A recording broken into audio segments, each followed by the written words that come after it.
market was down in 2022, US and the world through Twitter. And Twitter is one of the most powerful and most widely used communities today. Tom Lee projects a bullish outlook for Bitcoin and stocks in 2025, driven by several key factors. He predicts Bitcoin could reach $250,000, citing the upcoming Bitcoin halving, which historically triggers price increases by reducing new supply. Additionally, increasing institutional adoption and potential U.S. government Bitcoin accumulation could further drive demand. Lee highlights the possibility of the U.S. creating a strategic Bitcoin reserve with plans to increase holdings to 1 million BTC. If Bitcoin eventually reaches gold's $18 trillion valuation, it could surpass $2 million per coin. On the stock market, Lee sees a strong first half of 2025, expecting the S&P 500 to hit 7,000 before stabilizing around 6,600. He attributes this to a dovish Federal Reserve, likely interest rate cuts, and pro-business policies under a Trump administration, which historically aligns with higher stock market returns and low inflation.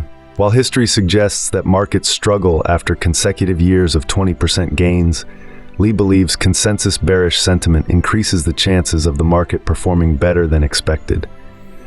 He recommends small caps, financials, and Bitcoin as top investment opportunities for 2025. Despite potential challenges in the latter half of the year, Lee remains optimistic, emphasizing that favorable monetary and political conditions should support continued market growth. Investors should stay informed and strategically position themselves to capitalize on these emerging trends. Like, subscribe, and turn on notifications. Support the channel by liking this video, subscribing, and enabling post notifications for more content on crypto and digital assets.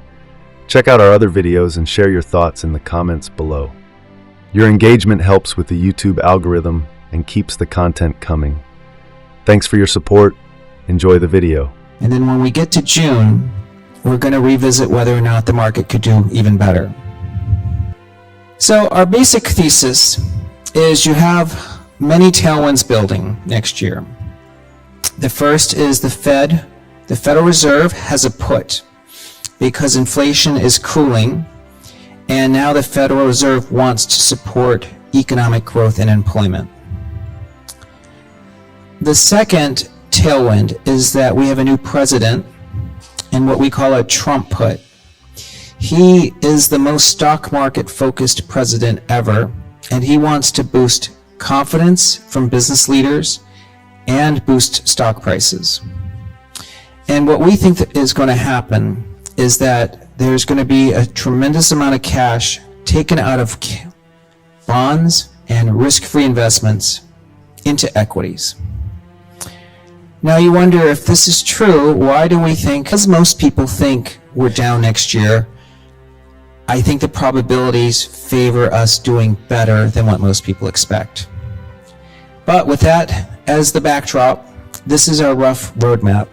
We see the S&P rising strongly, that's 1,000 points through June.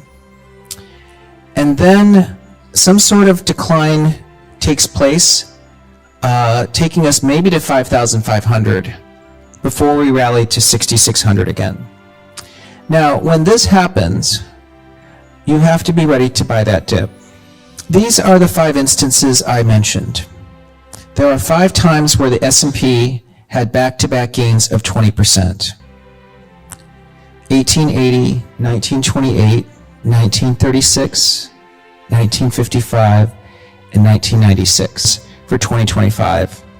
And I want to highlight what I think are the most important themes. The first one is that we believe Doge will be very effective. Now, you might not know what Doge is.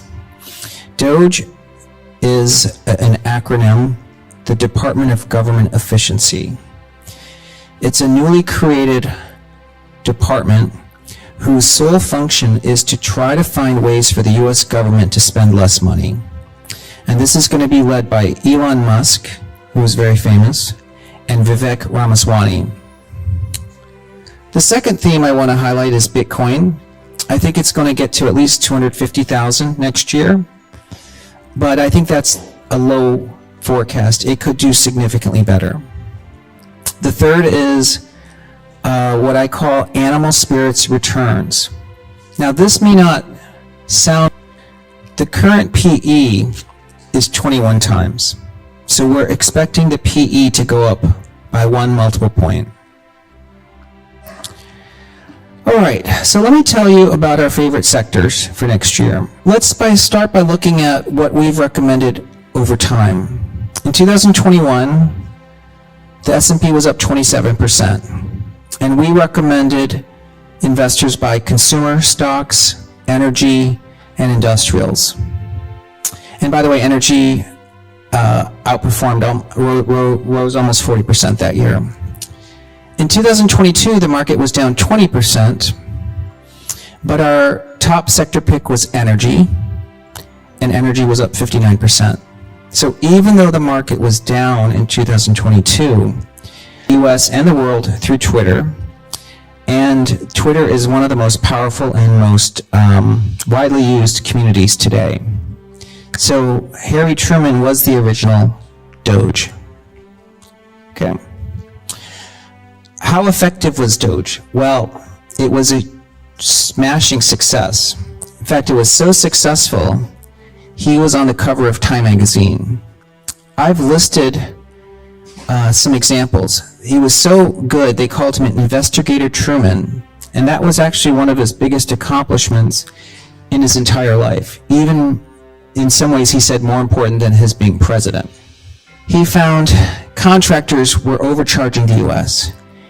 He found Carnegie Steel was settling faulty slabs for ships, and they falsified quality control reports, fixed the US government deficit problem. And I think that would be one of the biggest positive surprises for the stock market.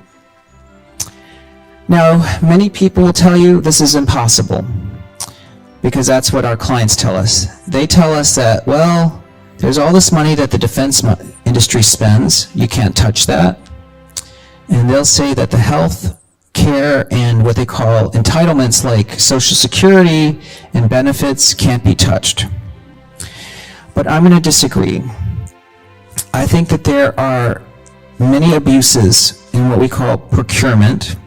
There's needless spending. The US overpays for many products, and there's a lot of waste. So I think that the surprise we're back, the US was essentially trying to wipe Bitcoin off and make it illegal to own the US, but they were not successful. The Trump presidency is taking a very different view. Foremost, the US actually wants to create a strategic Bitcoin reserve. Trump was on CNBC Friday, and he reiterated his commitment to making Bitcoin a reserve asset.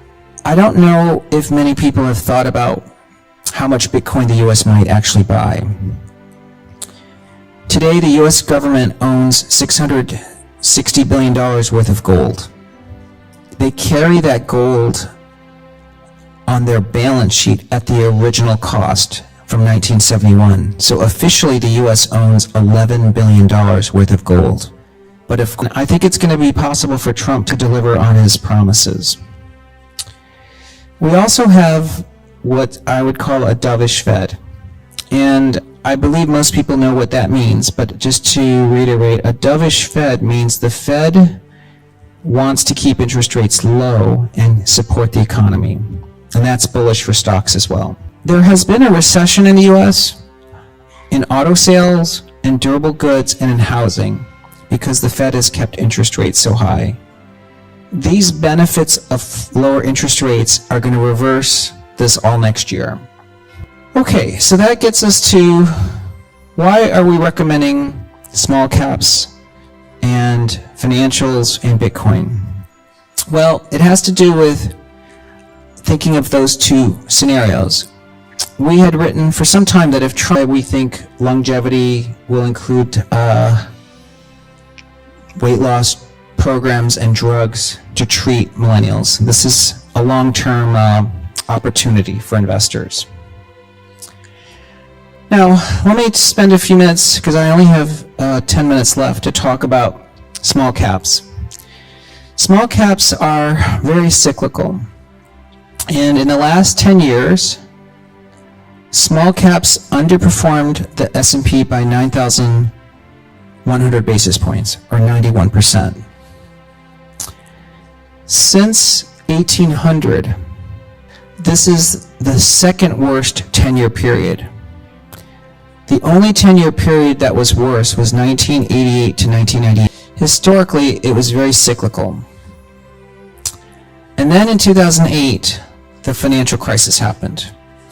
Now, after the financial crisis in 2008, the Obama administration took very punitive actions against the banks. And as you can see, banks struggled here since 2008. And then COVID happened and banks collapsed. So banks here are now below a level where they normally start to outperform the market.